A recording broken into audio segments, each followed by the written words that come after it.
القصة بدأت من سنين طويلة قبل ما اسم ريا وسكينة يبقى مرعب بالشكل ده. ريا وسكينة علي همام كانوا أختين من الصعيد، عايشين حياة بسيطة جدا، بس الفقر كان خانقهم من كل ناحية، وخصوصا بعد الحرب العالمية الأولى اللي خلت الناس تعاني من الغلا والبطالة. وزي ناس كتير وقتها قرروا يسيبوا بلدهم في الصعيد ويمشوا على الإسكندرية، وده علشان يدوروا على لقمة عيش، وقالوا يمكن البحر يفتح لهم باب رزق. وبالفعل نزلوا في حي اللبان، وده عبارة عن حي شعبي قديم مليان ناس وزحمة وروايح السمك والبحر في الهواء. المنطقة دي كانت مشهورة إن فيها أسواق وخمارات وحاجات مش كلها قانونية. ريا اتجوزت واحد اسمه عبد العال محمد، وسكينة اتجوزت حسب الله سعيد مرعي، والحياة كانت ماشية بالعافية يوم بيوم. بس مع الوقت الحال داق بيهم أكتر، وبدأوا يدخلوا في شغلانة زي بيع الخمر وبيوت الدعارة السرية اللي كانت منتشرة وقتها في الإسكندرية. في الوقت ده هم ما كانوش الوحيدين اللي بيعملوا كده، الحي كله تقريبا كان فيه نفس النوع من الشغل ده، بس هم هيبقوا بعد كده أشهر ناس دخلوا في سكة أبشع من كده بكتير. في الوقت ده مفيش حد كان يتخيل إن الاتنين دول اللي هو الناس شايفينهم ستات غلابة من الصعيد هيبقوا بعد كام سنة أول سيدات في تاريخ مصر كله بيتحكم عليهم بالإعدام في قضايا قاتل متسلسل. لكن البداية كانت بسيطة جدا، بداية كلها فقر وجوع وشغل ممنوع وبيوت دايما فيها دخان وناس داخلة وخارجة. الحي اللي عاشوا فيه اللي هو حي اللبان هيبقى بعد شوية مسرح الجريمة الكبير، بس لحد دلوقتي لسه محدش كان واخد باله إن ورا الهدوء ده فيه شر بيتكون ببطء.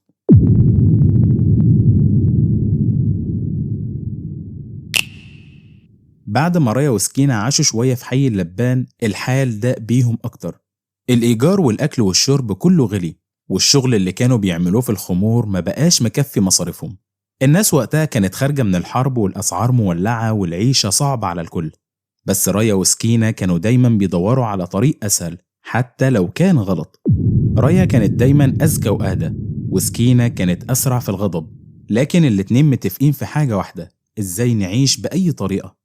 في الوقت ده اتقرب منهم شوية رجالة من نفس المنطقة: حسب الله سعيد مرعي وده اللي اتجوز سكينة، وعبد العال محمد وده اللي كان اتجوز ريا، وكمان 2 تانيين كانوا بيشتغلوا معاهم من بعيد وهم عرابي حسن وعبد الرازق يوسف.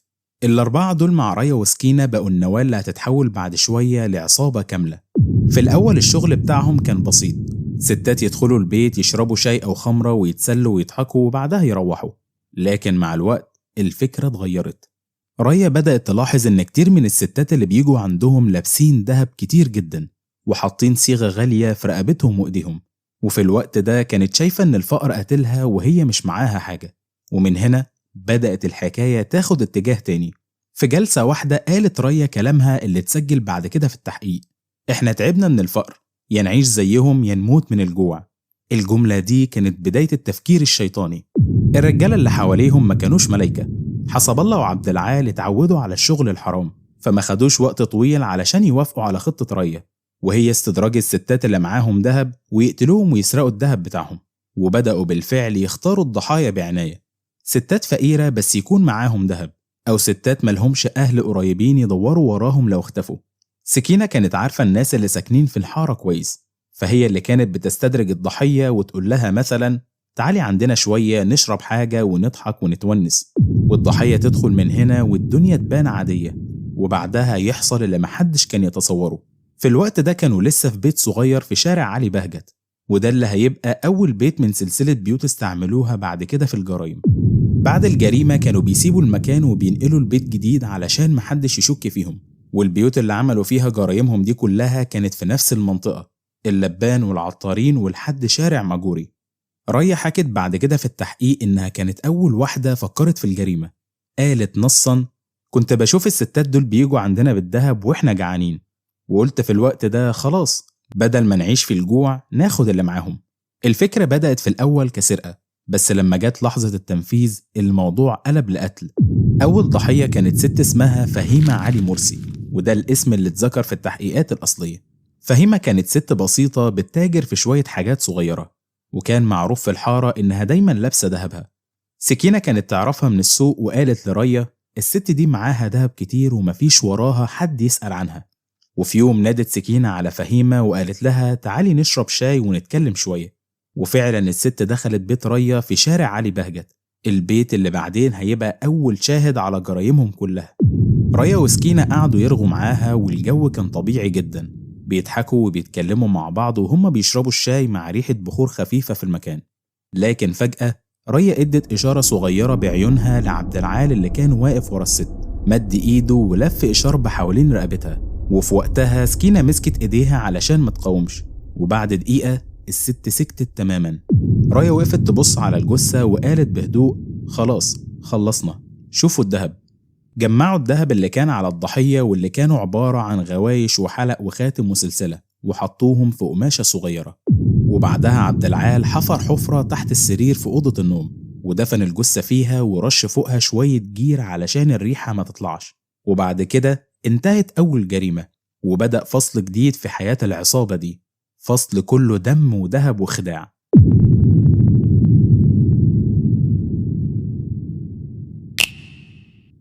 بعد أول جريمة الأمور ما وقفتش لحد كده، بالعكس ده كان كأن الخوف اللي كان عندهم اتكسر، وبقت العملية تتكرر بنفس الخطوات وبنفس البرود وكأنها شغلانة عادية. رايا كانت دايما العقل المدبر، هي اللي بتخطط وهي اللي بتختار الضحية، وسكينة كانت بتساعدها في التنفيذ مع الرجالة. أما حسب الله وعبد العال فكانوا هما اللي بينفذوا الجزء اللي محدش يقدر يعمله غيرهم. طريقة اختيارهم للضحية ما كانتش عشوائية خالص. سكينة كانت عارفة أغلب ستات الحارة، وبتقعد معاهم في السوق أو على باب البيت، وكمان بتسألهم عن لبسهم وذهبهم ويا ترى بتقضي يومها فين. ولما تلاقي واحدة معاها ذهب كتير بتبدأ الحيلة. كانت تقول لها: تعالي عندنا نشرب حاجة ونرغي، الجو برد وانت لوحدك. وطبعا الكلمة الطيبة والضحكة وريحة الأمان كل ده كان فخ. الست من دول تدخل البيت والدنيا تبان عادية، ناس بتضحك وبتتكلم وممكن يشغلوا شوية مزيكا صغيرة علشان محدش يسمع حاجة غريبة. ولما الضحية تقعد على الحصيرة رايا تسيبها شوية تهدى، وبعدين بتطلب منها تشيل الإشارب أو الطرحة، وهنا بتبدأ الإشارة. عبد العال أو حسب الله يقف وراها بهدوء، وسكينة تمسك رجليها ورايا تمسك الإشارب اللي شالته الضحية وتلفه بسرعة حوالين رقبتها وتشده للآخر. بتبقى لحظة قصيرة، يمكن دقيقة أو 2، بس بعدها كل حاجة بتبقى ساكتة. الست تبطل تتحرك ووشها يصفر من الخنقة، والبيت يرجع هادي كأنه محصلش حاجة. أول حاجة بيعملوها بعد موت الضحية إنهم يفكوا الدهب من إيديها ورقبتها ويخلوه في قماشة صغيرة، ورايا تحتفظ بيه لحد ما تروح تبيعه لتاجر اسمه حسب الله سعد، وده شخص تاني غير جوز سكينة، وكان عارف مصدر الحاجات اللي بيشتريها منهم. بعد كده بيبدأ الجزء الأصعب وهو إخفاء الجثة.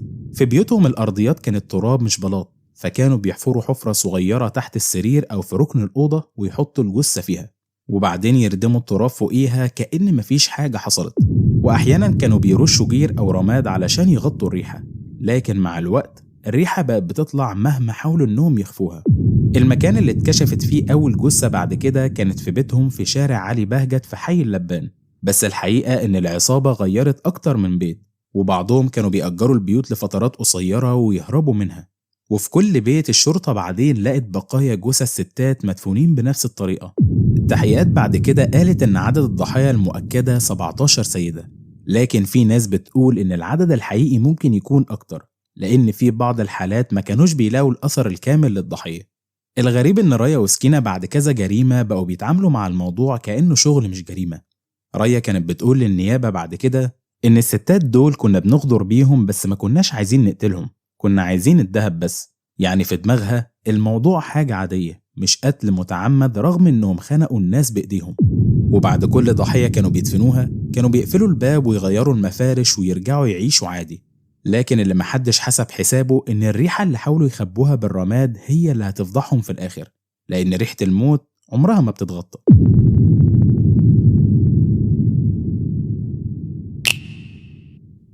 الجرائم كانت شغالة بانتظام، والحي ما كانش واخد باله من حاجة. الناس كانوا بيشوفوا رايا وسكينة كل يوم، بيضحكوا وبيتكلموا معاهم عادي وبيشتروا خضار وبيعملوا شاي على باب البيت. لكن اللي محدش كان يقدر يتخيله إن البيوت دي تحتها مدفونين ستات غلابة اختفوا من شهور، بس اللي خبوه جوه التراب كل الفترة دي فضحته الريحة. في أواخر سنة 1920 الجيران بدأوا يشموا ريحة غريبة طالعة من بيوت رايا وسكينة، ريحة مش مفهومة شبه ريحة لحم بايظ أو حاجة محروقة. في الأول الناس افتكرت إن في قطة ميتة أو إن المجاري بايظة، بس الريحة فضلت تزيد، وخصوصا بالليل لما الجو يبرد والهدوء يسيطر على الشارع. واحدة من الجارات اسمها أم حسين قالت في التحقيق بعد كده إنها راحت لريا وقالت لها: يا ريا، ريحة بيتك طلعت روحنا. ريا ضحكت وقالت لها: ده يمكن من المجاري ولا حاجة ماتت تحت البلاط. لكن الريحة كانت طالعة من تحت السرير اللي مدفون فيه واحدة من الضحايا. في الوقت ده البوليس كان عنده بلاغات كتير عن ستات مختفين، كلهم من نفس المنطقة، وكلهم آخر مرة اتشافوا كانوا رايحين عند سكينة أو ريا. الضابط إبراهيم حمدي اللي كان مسؤول عن نقطة اللبان بدأ يلاحظ التكرار. البلاغات كلها كانت بتدور حوالين بيتين أو 3 في نفس الشارع، فقرر إنه يفتش بيت سكينة الأول، وخصوصا بعد ما جارهم اشتكى بشكل رسمي وقال إن الريحة في بيتهم مش طبيعية. الشرطة دخلت البيت يوم 15 ديسمبر سنة 1920. سكينة كانت وقتها مش موجودة، بس ريا كانت هناك. في الأول حاولت تبان قدام الضابط إنها هادية وقالت له: اتفضل يا بيه، فتش زي ما تحب، مفيش عندنا غير الفقر. الضابط أمر العساكر يفتشوا الأوضة، وواحد منهم لاحظ إن في جزء من الأرض شكله مختلف، والتراب هناك كان مفكوك كأنه كان محفور قريب. بدأوا يحفروا بشومة صغيرة، وبعد دقايق من الحفر الطين اتحول لريحة جثث باينة. وبعد ما كملوا شوية في الحفر لقوا جمجمة بشرية وشوية شعر ست. وقتها كل العساكر سكتوا. ريا بدأت تبص في الأرض وما تنطقش. الضابط أمرهم يكملوا الحفر، ولقوا بقايا هدوم وذهب متآكل.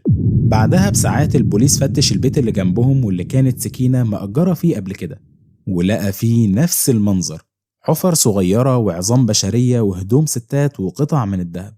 وفي ليلة واحدة البوليس اكتشف أكتر من 3 جثث مدفونين تحت الأرض. تاني يوم اتقبض على ريا وسكينة وأزواجهم معاهم. في البداية أنكروا كلهم. ريا قالت: احنا ما قتلناش حد، دي حاجات مدفونة من زمن. لكن لما واجهوها بالذهب اللي اتباع للتاجر حسب الله سعد ومعاه نفس الأوصاف اللي في البلاغات بدأت تنهار. وسكينة فضلت عنيدة شوية، لكن لما شافت ريا بتعيط وبتعترف قالت: خلاص كفاية وهقول كل حاجة. التحقيقات كانت صدمة للمجتمع كله، والشرطة كانت بتحفر كل يوم في بيت جديد من بيوتهم القديمة، وكل مرة يطلع من تحت الأرض ضحية جديدة. وفي الآخر عدوا الجثث وطلعوا 17 ست كلهم اتقتلوا بنفس الطريقة، وكمان اتدفنوا بنفس الشكل، وهو الخنق بالإشارب والدفن تحت السرير. واللي حصل بعدها إن الريحة اللي فضحتهم كانت فعلا أول شاهد في القضية دي. ريحة الموت اللي الناس كانت بتفكرها حاجة بسيطة طلعت إشارة ربنا علشان يبان الحق. اسكندرية كلها اتقلبت، والناس في الشوارع كانت بتتكلم عن البيتين دول كأنهم بيوت الشيطان. والجرايد بدأت تكتب عناوين ضخمة: ريا وسكينة أول سفاحتين في تاريخ مصر. ومن هنا بدأت المرحلة الجديدة: التحقيقات والاعترافات والعرض على النيابة. لكن في اللحظة دي كانت كل مصر خلاص عرفت القصة، والناس بقت بتقف قدام بيوتهم بس علشان تبص وتقول إن هنا كانوا بيدفنوا الناس تحت رجليهم.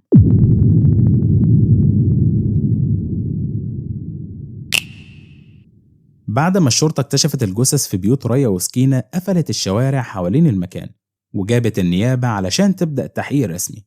النيابة كانت بقيادة وكيل النائب العام وقتها، واللي تولى القضية بنفسه بسبب فظاعتها. أول واحدة اتحقق معاها كانت ريا. في الأول كانت بتحاول تبين إنها مظلومة، وقالت للمحقق: يا بيه احنا ملناش دعوة، الناس دي جثث قديمة مدفونة من سنين.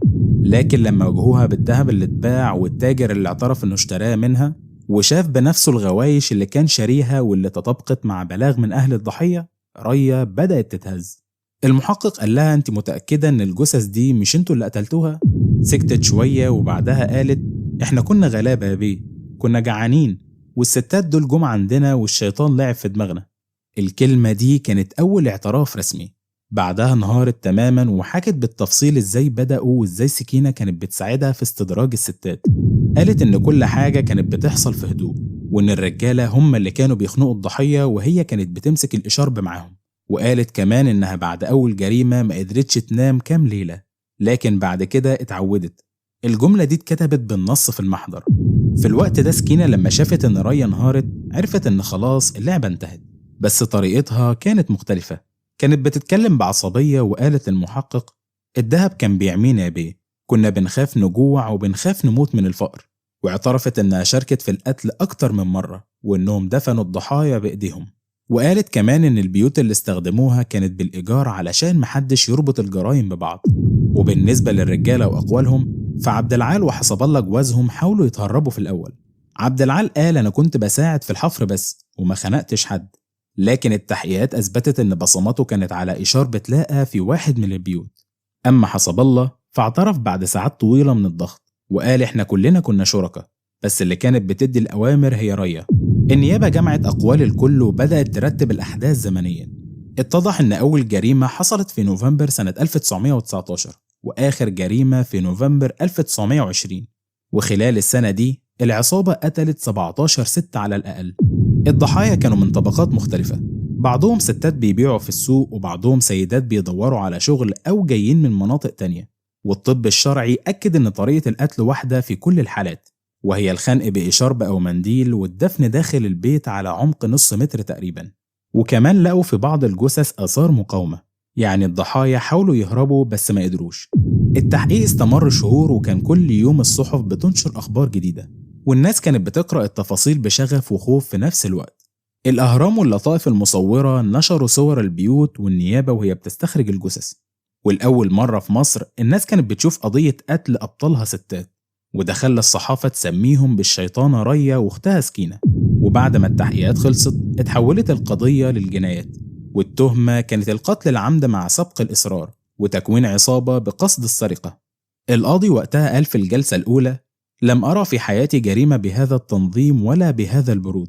والنيابة قدمت كل الأدلة، الذهب اللي اتباع واعترافات المتهمين وشهادة الجيران اللي شموا الريحة، كل حاجة كانت مترتبة بدقة. وريا وسكينة ما أنكروش في الآخر، بالعكس ريا قالت احنا غلطنا بس عمرنا ما كنا فاكرين ان النهاية هتكون كده.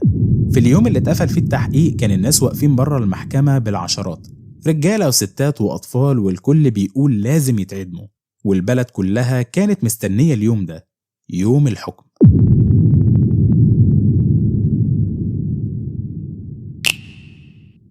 بعد شهور من التحقيقات القضية بقت حديث مصر كلها، ما كانش في شارع ولا قهوة إلا والناس بتتكلم عن ريا وسكينة. الناس كانت بتسأل نفسها إزاي ستات يعملوا كده، إزاي الضحك اللي كان على وشوشهم يخبي وراهم الدم ده كله. لما النيابة خلصت أوراقها اتحولت القضية رسميا على محكمة جنايات الإسكندرية، وبدأت الجلسات يوم 16 مايو سنة 1921. القاعة كانت مليانة على آخرها، الصحفيين والأهالي وحتى ناس جاية من محافظات تانية مخصوص علشان يشوفوا السفاحتين اللي قلبوا الدنيا. القاضي دخل القاعة وقال كلمته الأولى: القضية دي مش زي أي قضية، أول مرة في مصر المتهمين بتهمة قاتل متسلسل يكونوا ستات. ريا وسكينة دخلوا القاعة لابسين هدوم بسيطة وشايلين المنديل الأبيض على راسهم. ريا كانت هادية وشكلها مرهق، وسكينة كانت باين عليها العصبية. ووراهم أزواجهم عبد العال وحسب الله، ومعاهم كمان محمد عبد العال وكمان عبد الرازق يوسف. الاتهامات كانت واضحة: القتل العمد مع سبق الإصرار والسرقة وإخفاء الجثث. المحكمة سمعت اعترافات ريا اللي قالت قدام القاضي بصوت واطي: احنا غلطنا يا بيه، كنا جعانين وما كناش عايزين نقتل، كنا عايزين نعيش. لكن القاضي رد عليها وقال: اللي يمد ايده على روح انسان علشان الذهب ما يستحقش الرحمة. النيابة عرضت الأدلة قدام المحكمة: صور الجثث اللي طلعوها من البيوت وقطع الذهب اللي اتباعت وتعرف عليها أهل الضحايا، وكمان أقوال الشهود اللي شموا الريحة وبلغوا البوليس، وكل تفصيلة كانت ضدهم. الصحف وقتها كانت بتكتب كل يوم تفاصيل من الجلسة، وجريدة الأهرام خصصت عمود كامل بعنوان محاكمة السفاحتين ريا وسكينة. الجمهور كان بيقرأ وبيتخيل المشهد كأنه فيلم رعب، بس ده كان حقيقي جدا. المحامي حاول يدافع عنهم وقال إن الظروف الاقتصادية دفعتهم لكده، لكن المحكمة ما اقتنعتش. وبعد أيام من الجلسات وسماع الشهود القاضي نطق بالحكم اللي هز القاعة كلها: الإعدام شنقا لريا وسكينة علي همام، وكمان ذكر أزواجهم والاتنين اللي كانوا معاهم. أما باقي المتهمين فخدوا أحكام سجن متفاوتة، ويوم التنفيذ كان يوم 21 ديسمبر سنة 1921 في سجن الحضرة بالإسكندرية. ريا كانت أول واحدة تتعدم، دخلت المشنقة بخطوات ثابتة وقالت قبل ما تتعدم: ربنا يغفر لنا. وبعدها بدقايق بتدخل أختها سكينة، وشها كان جامد وما بتعيطش، بس صوتها كان واطي جدا وهي بتقول: اللي كتبه ربنا هيكون. وبعدها كل حاجة خلصت. الخبر انتشر في مصر كلها، والجرايد نشرت الخبر الكبير بعنوان نهاية ريا وسكينة، العدالة تنتصر. البيوت اللي كانت فيها ريا وسكينة في حي اللبان أصبحت مصدر رعب للسكان، وبقى فيه ناس بتخاف تعدي أصلا من قدامها. القضية ما كانتش مجرد جريمة، دي كانت صدمة اجتماعية، والناس اكتشفوا إن الشر ممكن يطلع من أقرب وش باين عليه الطيبة. ومن بعد الإعدام اسم ريا وسكينة بقى رمز للرعب الشعبي في مصر، وتحول مع الوقت لمسرحيات وأفلام. بس اللي ناس كتير ما تعرفهوش إن كل ده بدأ من ريحة غريبة طلعت من تحت أرض بيت في حي اللبان سنة 1920. قولوا لنا رأيكم في التعليقات، وحابين نتكلم عن إيه في القصص الجاية. بحب أشوف آرائكم ومقترحاتكم. وبس كده بتنتهي قصتنا النهاردة. وقبل الختام ما تنسوش تدعمونا بلايك واشتراك في القناة علشان يوصل لكم كل قصة جديدة وكل غموض جديد. همتكم معانا أصدقائي علشان نوصل الفيديو ده لأكبر عدد ممكن. وفي الختام، سبحانك اللهم وبحمدك، أشهد أن لا إله إلا أنت، أستغفرك وأتوب إليك، والسلام عليكم.